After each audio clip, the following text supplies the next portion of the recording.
Here's my quick video on some of the top picks for Minolta autofocus lenses. These are my own personal recommendations. I've done reviews on many of these lenses and I'll just give you a quick summary of each lens. For a standard prime lens, I think the 50mm f1.7 is the one to go for. One of the first A-mount lenses that I picked up, and I still use it today. In some respects the 1.4 is a better lens, but the 1.7 offers exceptional value for money. And if you get a decent copy, you should find the performance of the lens to be pretty decent when it's wide open. Used this quite a bit for a portrait lens on APS-C cameras, but of course it's very useful on full frame as well. The reason I prefer this to the 1.4 is the chromatic aberration is better controlled, at least on the 1.7 copy that I've got, and I found it a bit easier to work with overall. The only real drawback with this lens is sometimes you can get some focus shift when you're stopping it down. For a wide angle lens you have a few choices, but I went with the 28mm f2.8. You can also look at the 24mm 2.8 if you want, but I just like a 28mm field of view. I find it very useful, particularly on full frame, but you can also use it on the APS-C cameras. But on full frame I find the 28mm just about perfect really. It's wide, but it's not too wide. The optics on this are pretty good. They're not exceptional, but I always found it to be pretty satisfactory results from this lens, particularly for things such as candid photography where you might want a slightly wider field of view. There's a decent difference between the 28 and 50. I like to have obvious gaps in lenses. The f2 version is optically better, but it's very hard to find and it's much more expensive. And this is something of a bargain on the used market. It's very affordable, like the 1.750. Tricky one for the Telephoto Prime, but I thought I'd go with the 100mm macro because you get double duty with this lens. Not only does it cover your macro needs, but you can also use this for many other types of photography, particularly things like portraits. And if you're doing events, sometimes the 100mm would be enough reach. Especially on an APS-C camera with the crop factor, it's a much lighter and smaller lens than carrying around something like a 70 to 200mm. It wouldn't be my first choice for action photography. Obviously the focus is slower on macro lenses, but the focus limiter can help on that, so it's worth looking at this lens if you want a multi-purpose prime lens. For a standard zoom lens, I used quite a few of these before I finally decided that the 28 to 105mm was the best overall optical performance. It's a solid, well-built lens and it offers a variable aperture, but it's still reasonably respectable at the telephoto end of f4.5. For these types of lenses, they're general purpose and they can be quite useful to have. Copies do vary with lenses, but I tried a few and I found it to be a decent performer all round. Contrast does drop off a little bit at the telephoto end, but it's still pretty good overall. It's quite a sharp lens. It does a reasonably decent job in terms of the autofocus areas too. It's certainly a bit better than the 24 to 105mm which replaced it, both in terms of the build quality and the overall optical performance. Really depends if you find 28mm wide enough, and for me honestly many times it is. If you're looking for a very compact zoom, the 35 to 70mm f4 is certainly worth looking at. Of course it's not a huge range with this lens, but it is a constant f4 aperture. This is surprisingly small, this lens, for a zoom lens. It's really only slightly larger than one of the compact primes. It was one of the earlier lenses to include a spherical element. I found the performance to be pretty good wide open across the focal range. Quite a fast focusing lens too. You do have a macro option and that will put you into manual focus. Has those typical Minolta contrasty colours. There's really only a couple of drawbacks with this lens, and that is that it never quite gets there in the corners at the 35mm mark. In the autofocus areas it doesn't have the most pleasant blur at times, so that can be an issue. Here's the three lenses that I've picked for the telephoto range, and I'll go through each of these individually. All three of them are good lenses in their own right. We'll start off with the 80 to 200mm. This is the f2.8 high-speed APO-G.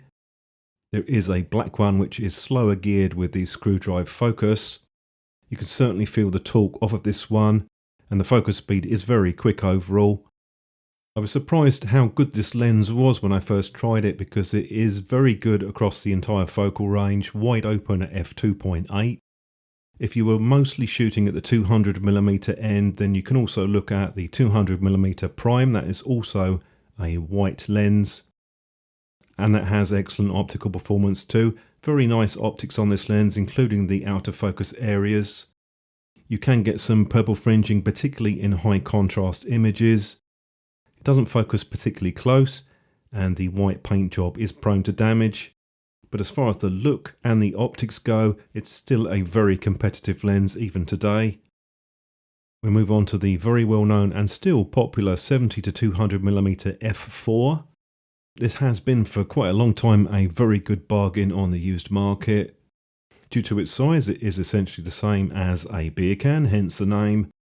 It's not too heavy, it's not too big, but it can deliver some very nice images. It's particularly good for portrait work. I've always liked the images that this lens has produced. It's not the fastest focusing though, so it's not a particularly good choice for action shots. For general purpose and events, it's quite a useful lens to have. And out of the three telephoto lenses here, this one focuses the closest. If there's one obvious drawback with the beer can, apart from the focus speed not being the fastest, it's the purple fringing, and the chromatic aberration, particularly in the outer focus areas, can be a bit of a problem at times.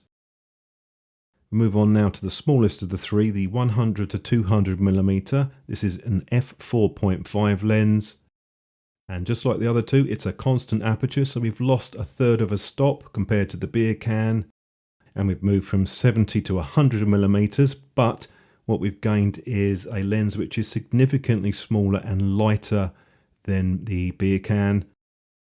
The 100 to 200mm is about the optical equal of the beer can in terms of the sharpness. It's perhaps even slightly better at the 200mm mark, perhaps a touch sharper. It's not quite as smooth as the beer can in the outer focus areas, but it is still pretty good. I've never really had any issues with this lens, and it has performed much better for action shots. It's significantly better than the beer can in terms of the focus speed and accuracy. It's one of those lenses that I've used the most purely because it's such a convenient, compact size. This is one of the most underrated A-mount lenses out there. The only real drawback is you have a long minimum focus distance. I'll give you some quick recommendations on some other lenses. The 17 to 35mm. This is technically a Tamron lens that was rebadged for Konica Minolta. It's optically the same as the Tamron version. I've used both. The optics are quite good, but you do have to stop it down quite a bit at 17mm. If you're looking for something that has a longer range than the 28 to 105, I've picked out two lenses. 28 to 135, this is a variable aperture, but it's still a respectable f4.5 at the telephoto end. It's a decent lens, although it is fairly heavy. And I did do a video on the 24 to 105mm. The main problem with this lens is there's quite a bit of distortion at the wide and telephoto end. But if you can deal with that, it's still a pretty sharp lens, and it is also a very compact, lightweight one. Next up, I thought I'd just recommend quickly a couple of portrait lenses. The most obvious one would be the 85mm f1.4. There's a few versions of this around, including the original one. Nice fast aperture, very nice blur in the background. If you're looking for something a bit more budget friendly, there's a 135mm f2.8. That's also a decent option. Or you can look at the STF Smooth Trans Focus. This is a manual focus lens, although it's still a bit on the pricey side. If you're looking for a telephoto with a bit more range, I've given you three options here. We have the 100 to 300mm APO. Make sure you go for the APO version. There is a non-APO out there. This just has better control with the chromatic aberration. There's also a 100 to 400mm. This is a 4.5 to 6.7. That's an interesting lens too, quite a decent performance. And of course the well-known 500mm f8 reflex lens. As far as I'm aware, this is the only autofocus 500mm mirror lens that was made. Pretty cheap now on the used market. It's worth hunting around for a decent copy. I hope that was useful, as just to give you an idea of potential lenses which might be of interest to you. If you've got any thoughts on this or you'd like to recommend some lenses, then do drop a comment down below.